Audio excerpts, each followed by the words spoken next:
لا حول ولا قوة إلا بالله العلي العظيم. حسبنا الله ونعم الوكيل، نعم المولى ونعم النصير. أعوذ بالله من الشيطان الرجيم. بسم الله الرحمن الرحيم. الحمد لله رب العالمين والعاقبة للمتقين، ثم الصلاة والسلام والتحية والإكرام على سيد الأنبياء والمرسلين، سيدنا ومولانا أبي القاسم محمد صلى الله عليه وعلى أهل بيته الأطيبين الأنجبين الذين أذهب الله عنهم الرجس وطهرهم تطهيرا.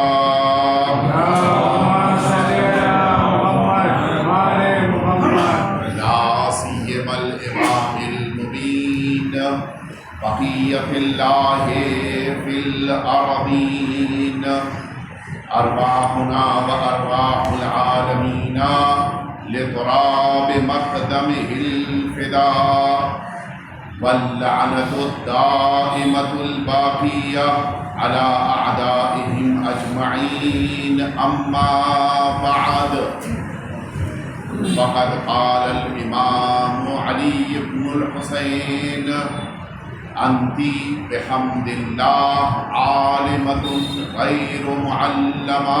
ایک دفعہ مجھے کہ آپ سبھی حضرات سلوات کیجیے.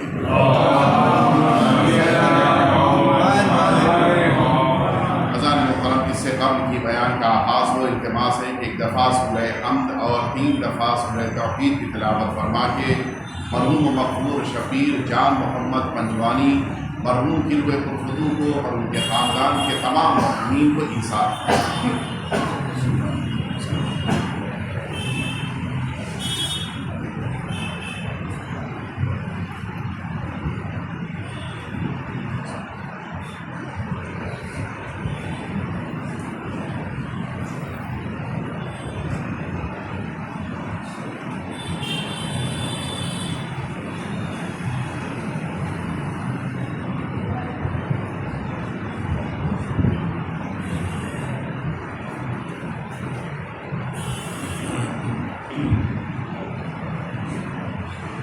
دفعہ پھر سے مل جل کے صلوات بھیجتے ہیں.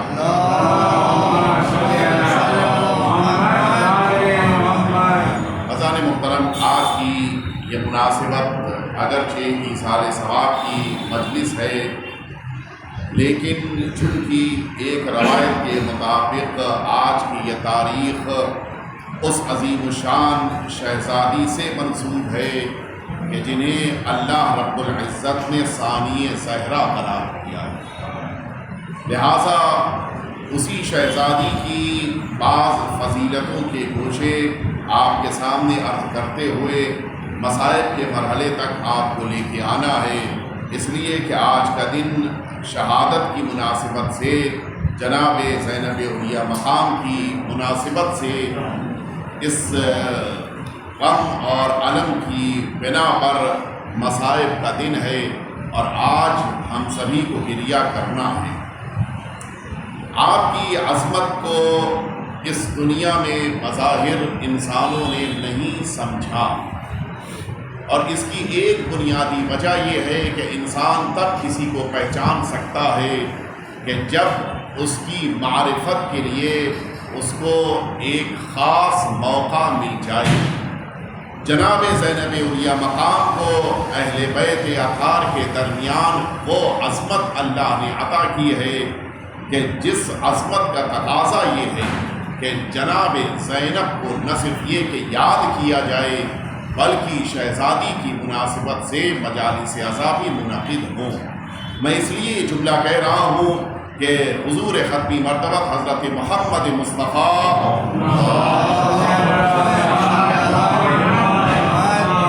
آپ کی مشہور و معروف حدیث ہے کہ آپ نے شہزادی کے بارے میں فرمایا کہ ہی مثیل خدیجہ، کہ جس کے لیے خدیجہ لفظ بھی وارد ہوا ہے، کہ آپ نے فرمایا کہ جناب زینب جناب خدیجہ کی مثیل ہے۔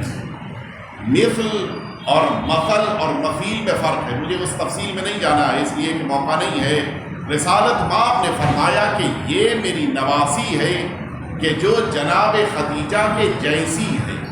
اس کے معنی یہ ہے کہ جس طرح سے جناب خدیجہ نے اپنی خدمتوں کے ذریعے سے اسلام کو پروان چڑھایا ہے، اسی طرح سے اپنی زحمتوں کی بنا پر جناب زینب علیہ مقام ہے جو اسلام کو بچانے والی ہے۔ یہ بڑا عظیم رتبہ اور بڑا عظیم درجہ ہے کہ جو اللہ کے رسول نے جناب زینب علیہ مقام کو عطا فرمایا ہے، اور ہمیں اس زاویے سے جناب زینب کی معرفت کو حاصل کرنے کے لیے ان کی طرف اور ان کی بارگاہ میں قدم بڑھانا چاہیے۔ میں نے وہ مشہور و معروف حدیث کہ جو ہمارے آقا اور مولا امام سجاد علیہ السلام نے جس موقع کے اوپر اسی شام میں جناب زینب علیہ مقام خطبہ دے، البتہ اس میں اختلاف ہے کہ یہ جملہ امام کا شام کا ہے یا کوفے کا ہے، لیکن جملہ مسلمات میں سے ہے۔ سارے مورخین نے لکھا ہے کہ مولا نے اس موقع کے اوپر اپنی پھوپھی کو خطاب کرتے ہوئے فرمایا کہ اسکتی یا اماں، اب آپ بس اپنے خطبے کو یہیں پر روک دیجئے، اس لیے کہ یہ مجمع اس لائق نہیں ہے کہ آپ کی بات کو سمجھ سکے۔ اور اس کے بعد جو جملہ فرمایا کہ انتی بحمد اللہ عالمۃ غیر معلمہ، اللہ کا شکر ہے کہ آپ ایسی پڑھی لکھی خاتون ہیں، ایسی صاحب علم خاتون ہیں کہ جنہیں کسی نے کبھی کچھ پڑھایا نہیں ہے۔ یہ بہت بڑا جملہ ہے، اور وہ بھی ایک امام معصوم کی زبان اثر سے صادر ہونے والا جملہ یہ تمام انسانوں کو پیغام فکر دے رہا ہے، تمام انسانوں کے لیے سوچنے کا موقع فراہم کر رہا ہے۔ کیا یہ ممکن ہے کہ کوئی انسان واقعاً عالم ہو جائے؟ میں آپ سے پوچھتا ہوں، کیا یہ ممکن ہے کہ کوئی شخص عالم بن جائے؟ دیکھیے، یہ حقیقت ہے کہ ہمارے درمیان ہم سبھی لوگ بہت سے افراد کو عالم کہتے ہیں، لیکن یہ جو عالم کہتے ہیں یہ عالم کسی ایک خاص معنی میں ہے۔ یعنی مثال کے طور پر یہ چونکہ دین کی جانکاری رکھتا ہے لہٰذا اس کے لیے یہ لفظ عالم استعمال کرتے ہیں، لیکن یہی لفظ عالم استعمال نہیں کیا جاتا اس انسان کے لیے کہ جو واقعاً پڑھا لکھا ہے، واقعاً جانکار ہے، لیکن دین کی نالج نہیں رکھتا، وہاں پر یہ لفظ عالم نہیں استعمال ہوتا۔ اس کے معنی ہے کہ لفظ عالم کا جو اطلاق ہے، لفظ عالم کا جو استعمال ہے وہ ہماری سوسائٹی میں اس کے لیے ہے کہ جو دین کی نالج رکھتا ہے۔ یہاں تک آپ میرے ساتھ ہیں، لیکن اسی جملے سے یہ بات سمجھ میں آ رہی ہے کہ یہ دین کی نالج رکھتا ہے۔ اس کو مثال کے طور کے اوپر ایک ایسا انسان کے جو عالم ہے لیکن سائنس کی نالج نہیں ہے لیکن وہ عالم ہے، میتھمیٹک ہو سکتا ہے کیوں نہ جائے؟ البتہ آپ جانتے ہیں کہ ہمارے وہاں ایک مستقل شعبہ ہے۔ ہم لوگ کے ذہنوں میں تصور ہے کہ ایک مولانا صاحب میتھس کیا جانتے ہوں گے، جبکہ حقیقت یہ ہے کہ اگر وہ میتھس نہیں جانتے تو کتاب المیراث کو نہیں سمجھ سکتے۔ ایک مستقل شعبہ ہے، اس سے مجھے بحث نہیں ہے۔ ایک انسان ہے جو میتھس کا ماہر نہیں ہے لیکن وہ عالم کہلائے گا اس لیے کہ فقہ کی نالج رکھتا ہے۔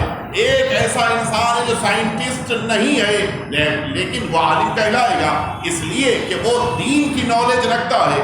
امام نے جس موقع کے اوپر عالمہ فرمایا ہے اپنی پھوپھی کے لیے، مراد یہ نہیں ہے کہ وہ صرف دین کی نالج رکھتی ہیں، صرف مذہب کی تعلیمات آپ کے پاس ہیں یہ مراد نہیں ہے، بلکہ امام کی مراد کیا ہے؟ امام کی مراد یہ ہے کہ آپ ایسی عالمہ ہیں کہ جن کے پاس دنیا کے تمام علوم موجود ہیں۔ اور اب آپ نے فرق محسوس کیا، دنیا کے جتنے بھی پڑھے لکھے افراد ہیں، مثلا ایک بہت ماہر سائنٹسٹ ہے لیکن ہو سکتا ہے کہ وہ سوشل سائنس میں اتنا ماہر نہ ہو، وہ مثال کے طور پہ بہت بڑا سائیکولوجسٹ ہے لیکن ضروری نہیں ہے کہ سائیکولوجی کا جاننے والا انسان مثلا وہ انجینئرنگ میں بھی ماہر ضروری نہیں ہے۔ یہ بہت کم ایسے مواقع ہوتے ہیں کہ 2 میدان کا ماہر ہوتا ہے. اچھا اگر 2 میدان کا ماہر ہے تو دنیا کے علوم کے مقابل اگر دیکھا جائے، مثلا اگر 100 علوم ہیں دنیا میں تو 2 کا عالم ہے 98 کے بارے میں نہیں جانتا، تو زیادہ جانتا ہے یا وہ چیزیں زیادہ ہیں جن کو نہیں جانتا؟ وہ چیزیں زیادہ ہیں. لہٰذا وہ ایک ٹاپک میں، ایک موضوع میں آپ کے درمیان عالم کہلائے گا، وہ سارے موضوعات میں عالم نہیں کہلائے گا. لیکن اگر کسی کے بارے میں امام معصوم یہ فرما دیں کہ وہ عالم ہے، تو اگر مثال کے طور، چونکہ امام کی زبان کبھی غلط نہیں ہو سکتی ہے، میں اس لیے کہہ رہا ہوں جملہ کے بعض اوقات ہمارے ذہنوں میں تصور ہے کہ نہیں امام بھی کبھی کبھی جذبات میں کوئی جملہ کہہ دے، جذباتی طور پر گفتگو کرنا یہ امام کا کام نہیں ہے، یہ ہمارا آپ کا کام ہے کہ ہم جذبات میں کسی کے بارے میں کوئی جملہ کہہ کے اس کو بہت اونچی شخصیت بنا دیں، اور ممکن ہے کہ جذبات ہمارے ٹھنڈے ہو جائیں، اسی شخصیت کو نیچے لے آئیں. یہ ہمارے آپ کے ساتھ ہو سکتا ہے، لیکن معصوم کی بارگاہ میں یہ ممکن نہیں ہے. امام معصوم جب کسی کے بارے میں فرمائیں کہ یہ عالم ہے، تو اگر مثال کے طور پر یہ پوچھا جائے کہ جس کو آپ نے عالم کہا ہے وہ مثلا کیا نفسیات کی بھی جانکاری ہے اس کے پاس، اور اگر جانکاری نہیں ہے تو پھر امام کا اسے عالم کہنا غلط ہو جائے گا. نہیں پتا آپ میرے ساتھ ہیں یا نہیں ہے؟ امام نے اگر کسی کو عالم کہا اور اگر وہ سارے علوم کا جانکار نہیں ہے تو امام کا جملہ کسی ایک مرحلے ہی میں صحیح غلط ہو جائے گا معاذ اللہ، اور یہ ممکن نہیں ہے. لہٰذا یہ بات ماننی ہوگی کہ جب امام کسی کو عالم کہہ دیں تو پھر مراد یہ ہے کہ وہ سارے ٹاپکس میں، سارے موضوعات میں ماہر ہے. بس اب آپ اسی سے فرق محسوس کریں، دنیا والے عالم بنتے ہیں کسی ایک موضوع میں، جناب زینب علیہ مقام کا درجہ یہ ہے کہ وہ تمام موضوعات کی عالم ہے. بابا سے بلند سلوات. اور یہیں سے وہ مسئلہ بھی حل ہو جاتا ہے جو بہت سے ذہنوں میں پایا جاتا ہے کہ جو لفظ امی سے متعلق بہت سے ایسے افراد ہیں کہ جن کے ذہن میں یہ تصور ہے کہ چونکہ پیغمبر اسلام کے لیے قرآن مجید نے یہ لفظیں استعمال کی ہیں کہ هو الذی بعث فی الامیین رسولا منہم یتلو علیہم آیاتہ، کہ امیین کے درمیان رسول بھیجا.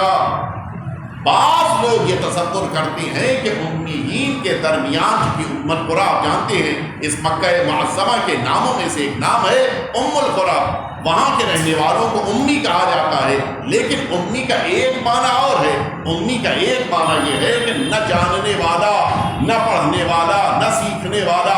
بعض ذہنوں میں یہ تصور ہے کہ رسالت مآب اس معنی میں بھی معاذ اللہ امی ہیں کہ انہوں نے معاذ اللہ نہیں پڑھا، نہیں سیکھا، نہیں علم ہے، نہیں نالج ہے. جبکہ ریئلٹی یہ ہے کہ واقعاً رسالت مآب نے اس دنیا میں کسی سے نہیں پڑھا ہے، لیکن جو علم پروردگار سے لے کر آئے ہیں اس کا مقابلہ دنیا میں کسی سے نہیں ہو سکتا. آپ حضرات جو باہر بیٹھے ہیں اگر اندر آ جائیں تو کچھ ممانعت تو نہیں ہے؟ کیوں باہر کیوں بیٹھے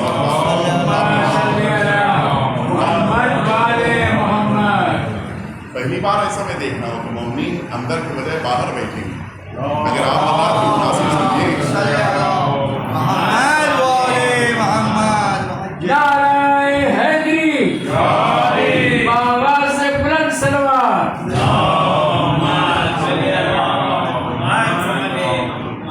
جو رسالت مآب کے بارے میں ذہنوں میں تصور یہ ہے کہ آپ امی خدا نخواستہ معاذ اللہ اس معنی میں ہیں کہ آپ نہیں جانتے معاذ اللہ کی، تو پاسبل ہی نہیں ہے. رسالت مآب نہ جانتے ہو ہی نہیں سکتا. معلم خود نہ جانتا ہو تو کیا پڑھائے گا؟ لیکن یہ جو ذہنوں میں تصور ہے کہ رسالت مآب نہیں جانتے، حقیقت یہ ہے کہ آپ نے دنیا میں کسی سے نہیں پڑھا ہے، لیکن جو علم لے کر اللہ کی بارگاہ سے آئے ہیں اس کا کوئی مقابلہ دنیا میں نہیں کر سکتا ہے. اور یہی بہترین دلیل ہے کہ اگر واقعاً امت جناب زینب علیہ مقام کو پہچان لیتی اور احادیث کے ذریعے سے جناب زینب کو سمجھ لیا ہوتا تو کبھی پیغمبر اسلام کو امی یعنی نہ جاننے والا نہ کہا ہوتا. اس لیے کہ آپ توجہ تو فرمائیں، جب نواسی کے علم کا یہ حال ہے کہ امام گواہی دے تو پھر نانا کے علم کا کیا حال ہوگا؟ ایک دفعہ اور مل جل کے سلوات پڑھیں گے.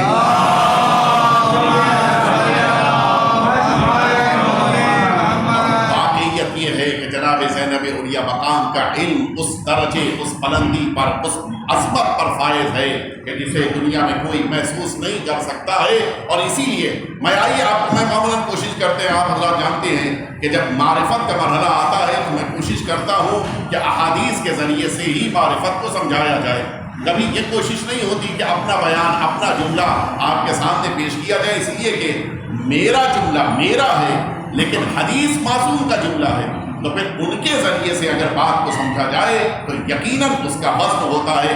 آئیے جناب زینب اولیاء مقام کے اس علم کے درجے کو محسوس کیا جائے کہ جو جناب زینب اولیاء مقام نے اپنے علم کا مظاہرہ کرتے ہوئے، اپنے علم کا اظہار کرتے ہوئے لوگوں کے سامنے بیان کیا ہے۔ اور یہ بہت بڑی حقیقت ہے کہ جو واقعاً دنیا والے کبھی جس کو محسوس نہیں کر سکتے۔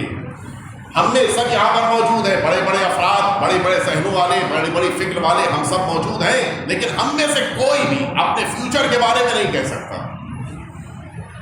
جو بھی ہماری نالج ہے وہ پاسٹ کے بارے میں ہے، وہ بھی ایک محدود حد تک، لیکن فیوچر کے بارے میں کوئی نہیں جانتا۔ مثال کے طور پر ہم آپ یہ نہیں جانتے کہ ابھی یہ مجلس کئے بجے ختم ہوگی، آپ میں بھی نہیں جانتا، کسی کو نہیں پتا۔ یہ اللہ رب العزت کے علم میں ہے کہ انسان کا یہ کام شروع ہوا تو مکمل کب ہوگا، کوئی نہیں جانتا۔ ہم گھر کب پہنچیں گے، کوئی نہیں جانتا۔ اچھا، کچھ اسی حد تک ہم اپنے بارے میں گیس تو کر لیں گے۔ مثلاً میں سوچ سکتا ہوں کہ 2:05 میں ہے بظاہر، 2:35 کے آس پاس، 2:40 کے آس پاس شاید مسائل ہو جائیں اور مجلس مکمل ہو جائے، میں گیس تو کر سکتا ہوں، لیکن آپ کے بارے میں، اپنے بارے میں تو تھوڑا بہت سوچا بھی جا سکتا ہے، دوسرے کے بارے میں تو بالکل نہیں کہا جا سکتا۔ انسان کے لیے ممکن ہی نہیں ہے سوچ، گیس جو بھی ہے وہ اپنے بارے میں ہے، دوسرے کے بارے میں نہیں ہو سکتا۔ حاجی بھائی کو یہاں سے بھوجا مسجد جانا ہے مسیح پڑھنے کے لیے، مجھے نہیں پتا، میں اپنے بارے میں گیس کر سکتا ہوں کہ مجھے رات کی کس پروگرام میں، کس مجلس میں، کس محفل میں جانا، میں اپنے بارے میں ایک حساب رکھ سکتا ہوں، دوسرے کے بارے میں نہیں سوچ سکتا۔ لیکن اب اس کے علم کی وسعتوں کو محسوس کریں کہ بھرے دربار میں زنجیروں سے جکڑے ہونے کے علم میں جناب زینب اولیاء مقام آپ محسوس کریں۔ دربار بھرا ہوا ہے، دشمنوں کا مجمع ہے، وہ افراد موجود ہیں کہ جنہوں نے بھائی کو قتل کیا ہے، وہ افراد موجود ہیں کہ جو اپنے جرم، اپنے ظلم میں سنگین ہے، خود یہ دہشت کا سبب بنتا ہے۔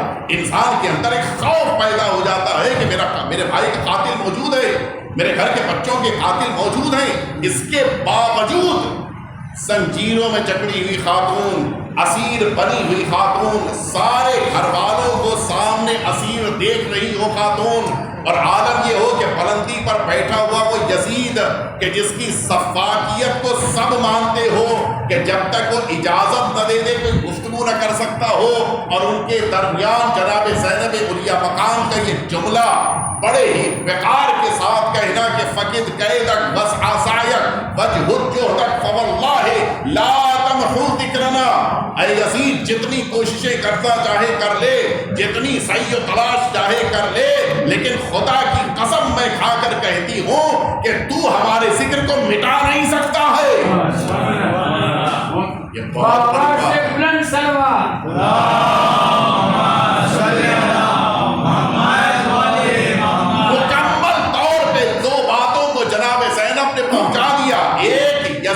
کوششیں کرے گا یہ بھی بتا دیا، اور ذکر اہل بیت نہیں رکے گا یہ بھی بتا دیا۔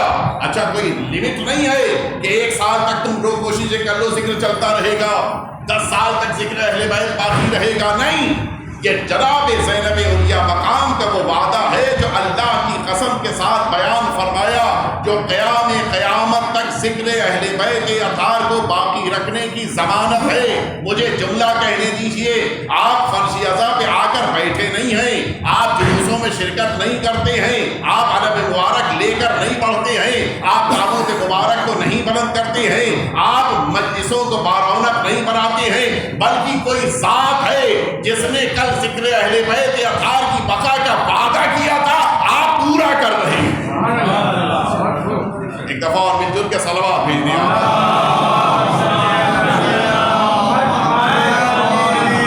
حقیقت یہ ہے کہ ہم مجلسوں میں آتے نہیں ہیں، لائے جاتے ہیں۔ ہم علم مبارک اٹھاتے نہیں ہیں، ہم سے اٹھوایا جاتا ہے، ہمیں یہ موقع دیا جاتا ہے، یہ بہت بڑی بات ہے۔ جناب زینب علیہ مقام نے بڑے وقار کے ساتھ لا تمحو ذکرنا، اور اس کے بعد دوسرا جملہ ہے ولا تمت تحرینا۔ لیکن یاد رکھنا یزید جو ہمارے گھرانے میں وحی پروردگار کی شکل میں قرآن نازل ہوا ہے، اس قرآن کو تو مٹا نہیں سکتا ہے، تو ختم نہیں کر سکتا ہے۔ یہی یزید ہے جس نے اسی تخت پر بیٹھ کر یہ جملہ کہا تھا لوگوں سے کہ لعبت ہاشمی بالملک فلا وحی جاء ولا خبر نزل۔ میں کہہ رہا ہوں، بڑے یزید کا جملہ ہے، میں اس بات کا اعلان کر رہا ہوں کہ بنی ہاشم نے معاذ اللہ کھلواڑ کیا تھا، نہ کوئی وحی نازل ہوئی، نہ کوئی پیغام پروردگار قرآن کی شکل میں نازل ہوا۔ مدتوں سے یزید اس بات کا اعلان کر رہا تھا، لیکن دربار میں کسی میں ہمت نہیں تھی کہ جواب دے سکے۔ جو آزاد بیٹھے تھے ان میں کسی کی ہمت نہیں تھی، لیکن آج ایک اسیر نے یزید کی آنکھوں میں آنکھیں ڈال کر یہ پیغام دیا کہ یزید یاد رکھنا، تخت پر بیٹھ کر قرآن کا انکار کر دینے کے باوجود تو وحی پروردگار کو مٹا نہیں سکتا ہے، اس لیے کہ وحی پروردگار کے لیے خود خدا نے وعدہ کیا ہے کہ انا نحن نزلنا الذکر وانا لہ لحافظون۔ چونکہ وہ حافظ خدا ہے لہذا تو قرآن کو نہیں مٹا سکتا ہے۔ لیکن اب یہیں سے جملہ آپ کے ذہنوں کے حوالے کر رہا ہوں، جناب زینب نے دونوں جملوں کو ساتھ میں کہا ہے، نہ ذکر اہل بیت کو تو مٹا سکتا ہے، نہ وحی پروردگار قرآن کو تو مٹا سکتا ہے۔ یہ دونوں جملے ساتھ میں کہنا بتا رہا ہے کہ جس طرح سے قرآن، جس طرح سے اللہ قرآن کا محافظ ہے، اسی طرح سے ذکر اہل بیت کا بھی خدا محافظ ہے۔ آواز سے بلند سلوات۔ انسان نہیں مٹا سکتا، انسان کے بس کا کام نہیں ہے کہ وہ اس قرآن مجید کی عظمت کو مٹا سکے، اور اسی لیے جناب زینب کا یہ وعدہ ہے کہ جو آج بھی روئے زمین پہ، ایک جملہ اور میں کہتا چلوں اس لیے کہ جناب زینب کے علم کی بات ہے، وسعت علم کا ذکر ہے، اور شاید یہ جملہ آج کہنا بہرحال ضروری ہے۔ آپ توجہ فرمائیں، جناب زینب علیہ مقام نے یہ جملہ کہنے سے پہلے ایک اور لفظ استعمال کیا تھا، بڑی توجہ سے سنیے گا۔ یہ جملہ کہ فقد قیدک وسع سعیک وجہد جہدک فواللہ لا تمحو ذکرنا ولا تمت وحینا، اس جملے سے پہلے ایک اور لفظ استعمال کیا، وہ بڑا قیمتی لفظ ہے۔ جناب زینب نے خطبہ شروع کرتے ہوئے یزید کو خطاب کیا تھا، اور جو یزید کو ٹائٹل دیا ہے وہ بڑا اہم ہے۔ کیا جملہ تھا؟ جناب زینب خطاب فرماتی ہے، کہتی یا بنت طلقاء، اے آزاد کردہ غلاموں کے لڑکے۔ نہیں پتا آپ نے غور فرمایا نہیں غور فرمایا؟ آپ واقف ہیں جس موقع کے اوپر اسی مکہ معظمہ میں رسالت باب تشریف لائے، فتح مکہ کے بعد سارے وہ افراد کے جنہوں نے اسلام کی شوکت کو دیکھا وہ رسالت باب کے ہاتھوں پر اسلام لے آئے، لیکن ابھی بھی کچھ ایسے افراد ہیں کہ جو افراد گھروں میں چھپے ہوئے ہیں، جو اسلام لانے میں تیار نہیں ہیں، لیکن جو اسلام لائے ہیں ان میں اچھے خاصے وہ ہیں کہ جنہوں نے بعض نے رسول اللہ کو پتھر مارے ہیں، بعض نے رسول اللہ کے راستے میں کانٹے بچھائے ہیں، بعض نے رسول اللہ کے اوپر گندگی گرانے کی کوشش کی ہے، بعض نے رسول اللہ کو قتل کرنے کی کوشش کی ہے۔ اور اب جب یہ سارا مجمع مکہ معظمہ میں خانہ کعبہ میں حضور اکرم ہے، بلندی میں تشریف فرما ہے، سارا مجمع، میں اس کو مسلمان اس لیے نہیں کہہ رہا ہوں کہ یہ لوگ مصلحتاً اسلام لے آئے، رسول اللہ نے جب اس سارے مجمع کو دیکھا کہ جو کہہ رہے ہیں کہ ہم اسلام لے آئے، حضور اکرم نے فرمایا تھا کہ اذهبوا انتم الطلقاء، جاؤ تم لوگ سب اب آزاد کر دیے گئے ہو، اب جہاں چاہو جانا چاہو جا سکتے ہو، میں تم سے کوئی قصاص، کوئی بدلہ، کوئی انتقام نہیں لوں گا، اگرچہ پورا اختیار ہے کہ میں تم سے انتقام لوں، لیکن اس کے باوجود میں تم سے انتقام نہیں لوں گا۔ یہ حضور اکرم نے سارے مجمع کو خطاب کر کے انتم الطلقاء فرمایا تھا کہ تم سب آزاد ہو۔ اسی طلقاء لفظ کو جناب زینب نے آج اس مجمع میں کہ جہاں پر سارے یزیدی ہیں، کوئی حسینی نہیں ہے، اکیلی جناب زینب ہے. اس اعتبار سے اکیلا کہہ رہا ہوں کہ چاہنے والا امام حسین کا کوئی نہیں ہے. جناب زینب کا نسبے پر نچھاور ہونے والا کوئی نہیں ہے. جناب زینب نے اکیلے مجمع میں اکیلے ہوتے ہوئے اس مجمع میں فرمایا کہ انہی طلقاء کے لڑکے تم مجھ سے بات کرو گے. یہ بڑا اہم جملہ ہے. دیکھیے یہ توجہ رہے، اہل بیت اطہار نے جب بھی سامنے والے کو کوئی ٹائٹل دیا ہے تو اس ٹائٹل کے اندر مفاہیم چھپے ہوئے ہیں. جناب زینب نے یزید سے یہ نہیں کہا کہ یبن الطلیق. یبن الطلیق اور یبن الطلقاء میں کیا فرق ہے؟ یبن الطلیق کہتے ہیں ایک آزاد کردہ کے لڑکے، یبن الطلقاء کہتے ہیں آزاد کردہ افراد کے لڑکے. یزید ایک باپ کا بیٹا تھا یا کئی باپ کا بیٹا تھا؟ فنی اعتبار سے خطاب کے موقع پر انسان کو جب بھی خطاب کیا جاتا ہے وہ ایک باپ کے ذریعے خطاب ہوتا ہے. یہ جناب زینب کا یبن الطلقاء کہنا، اچھا یہ بھی توجہ رہے، بعض ہو سکتا ہے توجیہ کرتے کہ جناب زینب نے اس مجمع میں جو بقیہ لوگ تھے ان کو خطاب کیا. نہیں، ابن کہا ہے. ابن ایک لڑکے کو کہتے ہیں. جناب زینب نے ابن کہا ہے ایک لڑکے یزید، یعنی ان طلقاء کے ایک لڑکے یزید کو جناب زینب نے خطاب کیا ہے. شہزادی فصاحتیں اور بلاغتیں تو آپ کے گھر کی کنیز ہیں، آپ تو بہتر جانتی ہیں کہ ایک انسان ایک باپ کا بیٹا ہوتا ہے، کئی باپ کا بیٹا نہیں ہو سکتا ہے. مجھے جملہ کہنے دیجئے کہ علم جناب زینب کی وسعت ہے. جناب زینب نے یزید کو خطاب نہیں کیا ہے بلکہ ساری نسلوں کو کھنگال کے یزید کی حقیقت کو بتایا ہے. ایک دفعہ مل جل کے سلوات بھیج دیں.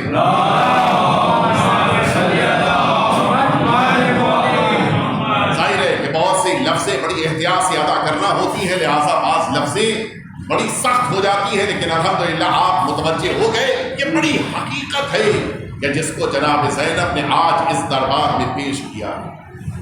سب سے بڑی بات یہی ہوتی ہے کہ انسان غیروں کے مجمع میں ہوتے ہوئے حق بات کہہ جائے، بڑا مشکل ہوتا ہے. لیکن یہ توجہ رہے، حق وہ کہ جو واقعاً حق ہے، وہ حق نہیں جس کو ہم حق سمجھیں.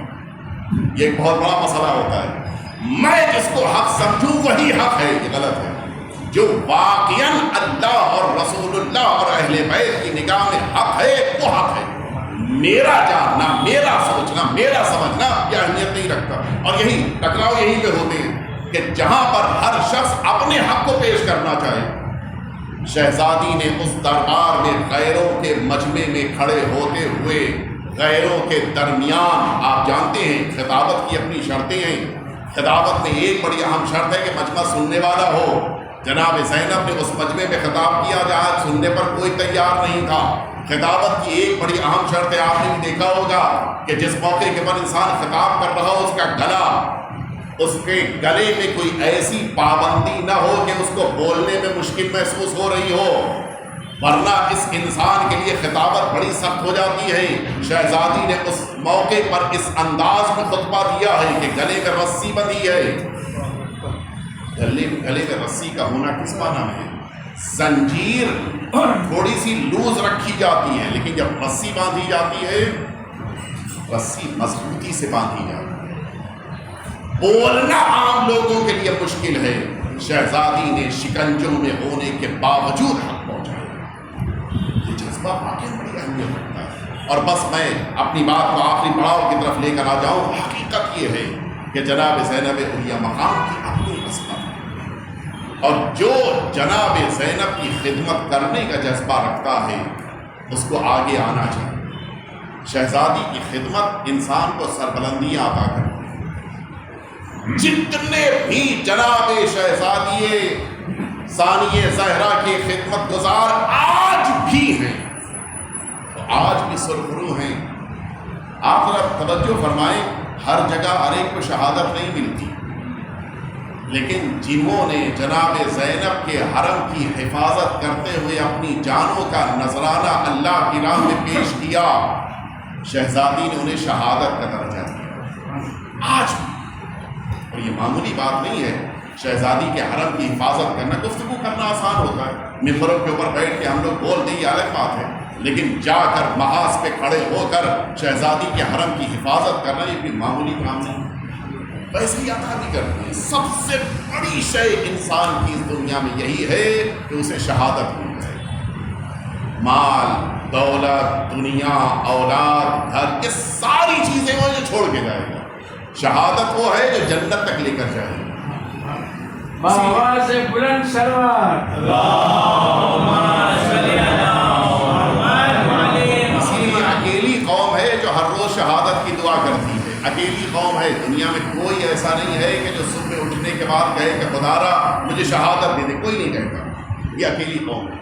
دعائے عہد میں آپ کیا کہتی ہیں جب دعا پڑھتی تو آج یہی تو ہے نا وجعل پروردگار ہم سبھی کو کیا قرار دے من انصارہ و اعوانہ والذابین عنہ والمسارعین الیہ فی قضاء حوائجہ والممتثلین لأوامرہ والمحامین عنہ والسابقین الی ارادتہ والمستشہدین بین یدیہ. پروردگار مجھے آخری امام کی نگاہوں کے سامنے شہادت دے. یہ امت دعائے عہد پڑھتی ہے. اس میں یہ جذبہ کہاں سے آیا کہ اسی شہزادی کی بارگاہ سے ملا ہے کہ ہمیں شہادت سعادت محسوس ہوتی ہے. اس شہادت کے لیے ہمیں دعا کرنی چاہیے. میں آپ کی خدمت میں عرض کروں واقعہ کہ جو متعدد ذرائع سے نقل ہوا ہے. میں اس تفصیل میں نہیں جانا چاہتا کہ اس واقعے میں کہ جو ڈفرینسز ہیں جو آپس میں روایتوں میں تھوڑے بہت اختلافات ہیں شخصیت کے بارے میں اس کی مجھے بحث نہیں کرنی ہے. واقعہ مسلمات میں سے ایک ایسا واقعہ ہے کہ جس واقعے کے بارے میں تقریباً سب کا اتفاق ہے کہ یہ رونما ہوا ہے. سنیں گے آپ.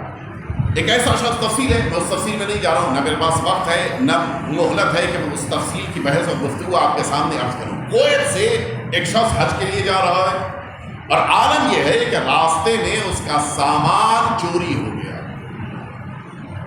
مال چوری ہو چکا ہے. حج کرنے جانا ہے. آپ جانتے ہیں کہ سب سے زیادہ ایکسپینسو اگر کوئی موقع ہے تو حج کا ہے. سب سے زیادہ خرچہ ہوتا ہے.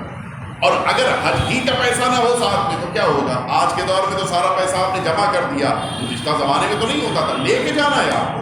سواری میں کتنا خرچہ کرنا ہے. ناکے کو قربان کرنا ہے تو کتنا خرچہ کرنا ہے. میدان مینا میں مثلاً آپ کو ٹینٹ لینا ہے تو کتنا خرچ کرنا ہے. یہ اس زمانے کے سارے خرچے ساتھ میں رکھنے ہوتے تھے. سارا خرچہ جو لے کے گیا چوری ہو چکا ہے. کیا کرے. صحرا میں پریشان ہے. تفصیل ہے میں پھر عرض کر رہا ہوں. میں اس تفصیل میں نہیں جا رہا ہوں. اس نے توسل کیا اپنے امام سے. مولا میں یہ حج کرنے جا رہا ہوں. یہ پروردگار کے گھر کی زیارت ہے. میں اپنے لیے تو نہیں جا رہا ہوں. یہ تو خدا کی عبادت ہے اس لیے جا رہا ہوں. مولا میری مدد فرمائیے.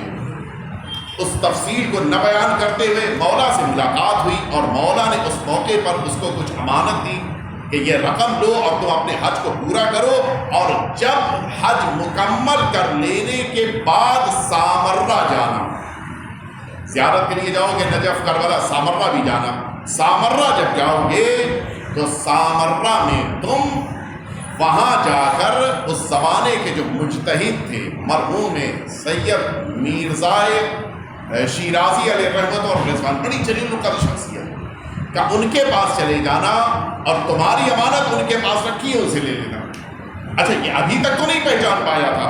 اس نے کہا کہ میں اگر وہاں جاؤں گا اور انہوں نے مجھ سے پوچھ لیا کہ کوئی نشانی ہے کہ تمہاری امانت میرے پاس, میں کیا کروں گا.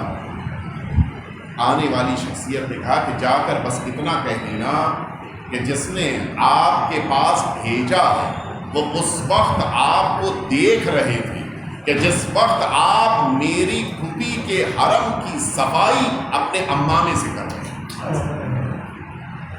یہ جملہ تو ظاہر ہے کہ اب اس سننے والے کے لیے بالکل ہی نیا جملہ تھا. خیر اس نے اپنے حج کو اس رقم کے ذریعے سے مکمل کیا. آیا جس موقع کے اوپر سامرہ پہنچا مرحوم میرزائے شیرازی علیہ رحمت اور رضوان کی بڑی جلیل القدر شخصیت کے پر تمباکو کے فتوے کی بنا پہ بڑی شہرت ہے آپ کی. آیا ان کے پاس. آنے کے بعد کہا کہ میری ایک امانت آپ کے پاس ہے. کون سی امانت؟ کہ میرا پیسہ چوری ہوا تھا. وہ پیسہ پتہ چلا ہے کہ آپ کے پاس ہے. کبھی تمہارا پیسہ چوری ہوا تو کوئی علامت ہے, کوئی نشانی ہے؟ کہتا ہے کہ میں نے مجھ کو جس نے آپ کے پاس بھیجا ہے انہوں نے کہا ہے کہ بس اتنا کہہ دینا کہ جب میرے پھوپھی کے حرم کی صفائی کر رہے تھے اپنے امامے سے میں دیکھ رہا. مرحوم مرزا شیرازی رونے لگے. انہوں نے کہا تم سے کس نے کہا؟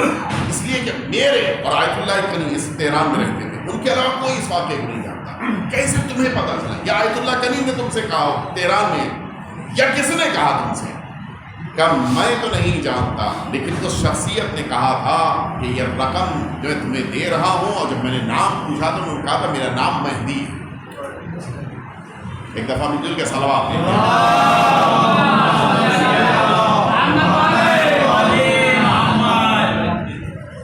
آیت اللہ مرزا قومی نے کہا کہ ہاں میں نے حرم کی صفائی کی تھی. اور اب یہ واقعہ سنیے مرحوم آیت اللہ کنی سے. مرحوم آیت اللہ کنی یہ آیا, چونکہ انہوں نے کہا تھا کہ یہ واقعہ صرف آیت اللہ کنی جانتے ہیں اور کوئی نہیں جانتا. یہ اپنی زیارت مشہد مقدس کی مکمل کرنے کے بعد تہران میں آیت اللہ کنی سے ملنے کے لیے آیا اور ان سے پوچھا کہ آپ بتائیے کہ کیا کوئی ایسا واقعہ ہوا تھا کہ مرحوم مرزا قمی کے ساتھ آپ صفائی کر رہے ہو اور انہوں نے حمام صفائی کی ہو؟ آیت اللہ کنی نے کہا کہ وہی ایک خدمت تھی کہ جس خدمت نے مرحوم شیرازی کے لیے کہا کہ آیت اللہ شیرازی کو آج مجتہد بنا دیا, اور میری خدمت میں تھوڑی سی کمی تھی, لہٰذا میں صرف آیت اللہ بن سکتا. کیا واقعہ کہ ہم لوگ طالب علمی کے دور میں زیارت کرنے کے لیے نجف اشرف سے شام گئے تھے, اور جناب زینب اولیاء مقام کی بارگاہ میں پہنچے تھے. وہ افراد سعادت مند ہیں, خوش نصیب ہیں کہ جنہیں جناب زینب کی زیارت توفیق اور سعادت مل جاتی ہے. پروردگار ہم سبھی کو یہ سعادت عطا فرمائے. ہم لوگ زیارت کے لیے گئے تھے, اور جس موقع کے اوپر جناب زینب اولیاء مقام کے حرم میں پہنچا تھا, اس زمانے میں انتظامات نہیں تھے. کہا ہم لوگ جب پہنچے تو پتہ یہ چلا کہ خادم نہیں آ رہا ہے کئی دنوں سے, صفائی والا. چابی لی, ہم لوگ خود پہنچے, حرم کا دروازہ کھولا, اندر داخل ہوئے. کوئی تھا ہی نہیں اس زمانے میں, زیارت کے لیے آئے نہیں تھا. کہا ہم لوگ جب اندر پہنچے تو دیکھا کہ ہر طرف صفائی کی کمی محسوس ہو رہی تھی. بعض لفظیں میں احتیاطاً آپ محسوس کرتے ہیں کہ میں بدل کے اس لیے استعمال کرتا ہوں تاکہ احترام باقی رہے. کب میں نے ہم لوگوں نے محسوس کیا کہ حرم میں صفائی کی کمی ہے, کیا کریں؟ تلاش کیا وہاں پہ کوئی ایسی چیز جو جارو, جس کو آپ جھاڑو کہتے ہیں, اس شکل میں کوئی ایسی چیز مل جائے صفائی کرے, نہیں تھی. کہ ہم دونوں نے صفائی اپنے ہاتھوں سے شروع کر دی. میں نے جتنے سامان پڑے ہوئے تھے ان سامانوں کو اپنے ہاتھوں سے اٹھانا شروع کر دیا, اور مرحوم مرزا شیرازی نے اپنے سر کا عمامہ اتارا. سب سے زیادہ آپ جانتے محترم انسان کی نگاہ میں عمامہ ہوتا ہے. سر سے عمامہ اتارا, شہزادی کے حرم کے گوشے گوشے سے اس کپڑے کے ذریعے انہوں نے صفائی کی. میں نے صرف ہاتھوں سے صفائی کی. نتیجہ یہ ہوا کہ مجھے آج یہاں تک علم ملا, اور مرحوم مرزا شیرازی نے جناب زینب اولیاء مقام کے حرم کی صفائی اپنے عمامے سے کی تھی. شہزادی نے ان کو وہ درجہ دیا کہ آج جہان تشیع کے وہ مرجع بن کے سامنے. آپ نے غور فرمایا, جو جناب زینب اولیاء مقام کی خدمت کرتا ہے وہ خدمت رائے گاہ نہیں جاتی.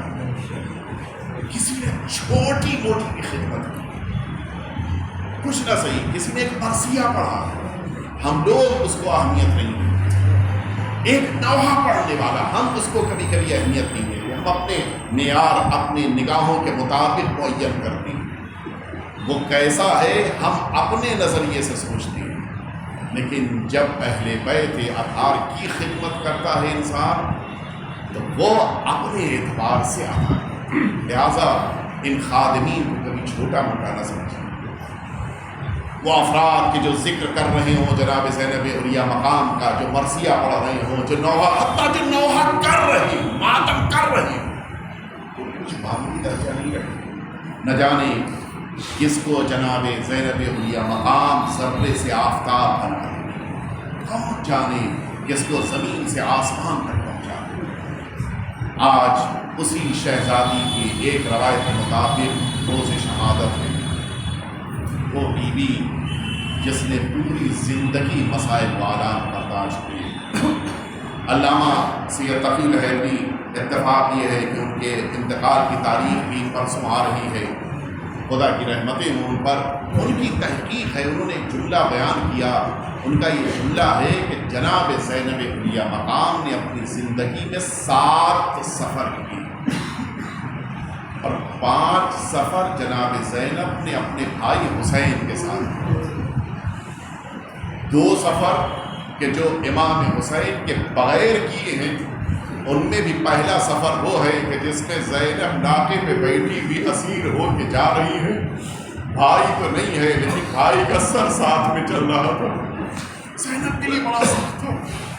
جس زینب نے اپنے بھائی کے بغیر سفر نہ کیا ہو, وہ اپنے بھائی کے سر کو بار بار دیکھ رہی ہو. زینب کے دل پہ کیا گزر رہی ہوگی. یہ 6 سفر تھے جناب زینب علیہ مقام کے, اور آخری وہ سفر تھا کہ اب یہی جناب زینب ہے جو یادگار حسین سے ملنے کے لیے اس ننھی سی بچی کی قبر کی زیارت کرنے کے لیے شام کی طرف آ رہی ہے. آپ سنیں گے جناب زینب جب شام پہنچی ہے, مجھے روایتوں کے ان اختلافات کو نہیں عرض کرنا ہے, لیکن وہ جو ایک بیان ہے اس کے مطابق میں مسائل عرض کر رہا ہوں کہ جناب زینب علیہ مقام اسی شام میں ایک باغ میں ایک درخت کے نیچے بیٹھ کے گریہ کر رہی ہے. لیکن سنو گے عزادارو, اب جو ایک دشمن خدا نے جناب زینب کے سر کے اوپر وہ بیلچا مارا, جناب زینب زمین پہ گر رہی ہے, لیکن دوڑتے ہوئے جناب عبداللہ جو ساتھ میں تھے آئے, اور آنے کے بعد اپنے زانوں کے اوپر سر رکھا. اے شہزادی آپ بھی دنیا چھوڑ رہی ہیں, اے شہزادی آپ بھی ہمیں اکیلا چھوڑ رہی ہیں. میں کہوں گا اے شہزادی آپ خوش نصیب ہیں, آپ شہادت سے پہلے کم از کم اپنے والوں کے درمیان تو موجود ہیں. آپ کا سر آپ کے شوہر کے زانوں پہ ہے, لیکن آئے کربلا جس حسین کو آپ نے زندگی بھر یاد کیا, وہی حسین میدان کربلا میں اکیلے ہیں. کوئی نہیں ہے جو حسین کو سنبھال سکے, کوئی نہیں ہے جو حسین کو سہارا دے. ایک چاہنے والی بہنائی تو ہے, وہی زینب دلہ زینبیہ پہ کھڑی ہوئی, اب جو اپنے بھائی کو ڈھونڈتی ہوئی وہاں پہنچی ہے. عجیب منظر دیکھا. سنو گے عزادارو, اکیلا حسین, تنہا حسین, ہزاروں کے ڈرنے میں گرا ہوا حسین سجدے کے عالم میں ہے. کوئی نیزے چبو رہا ہے, کوئی تلوار چلا رہا ہے, کوئی تیر برسا رہا ہے. اور سنو گے عزادارو, جس کے پاس کچھ نہ تھا وہ جھولیوں میں پتھر لیے ہوئے حسین کے اوپر پتھر برسا رہا تھا. زینب نے بلندی سے دیکھا, ساری امت کو بلانا چاہا, لیکن کوئی مدد کے لیے نہ آیا. زینب نے آخری لمحات میں, میرا دل کہتا ہے شاید زینب نے آسمانوں کا رخ کیا ہو. اے مادر گرامی, میرا حسین اکیلا ہے, میرے حسین کی مدد کیجیے. شاید وہی لمحات ہو, ماں کی آواز آ رہی ہو, اے بیٹا حسین. یہ ماں سرانے موجود ہے, خود کو اکیلا نہ سمجھ.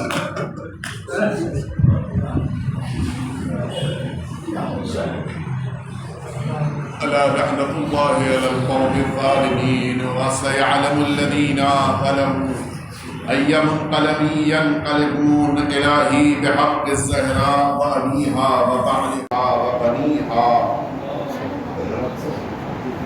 والسر المستودع فيها أن تصلي على محمد وآل محمد. پروردگار ہم سبھی کے آقا اور مولا کے ظہور میں تعجیل فرما. پروردگار وہ تمام مؤمنین اور مؤمنات جو آخری امام کی خدمت میں مصروف ہیں, ان سبھی کی توفیقات میں اضافہ فرما. پروردگار جو مؤمنین اور مؤمنات اس دنیا سے اٹھ گئے, ان سبھی کو جوار اہل بیت اطہار میں جگہ عنایت فرما. پروردگار بالخصوص اس مرد مؤمن کے اثار ثواب کی مجلس سے پروردگار ان کے درجات کو بلند سے بلندتر فرما. انہیں جناب زینب علیہ مقام کا مہمان قرار فرما. پروردگار مرحوم کے تمام پسماندگان کو ایصال ثواب کی توفیق عنایت فرما. پروردگار وہ تمام مؤمنین اور مؤمنات جو بیمار ہیں انہیں شفائے کامل عاجل عطا فرما. پروردگار ہم سبھی کو عاقبت بخیر فرما. پروردگار جن مؤمنین اور مؤمنات نے دعاؤں کے لیے کہا ہے, ان سبھی کی تمام دعاؤں کو قبول فرما. ربنا تقبل منا انك انت السميع العليم.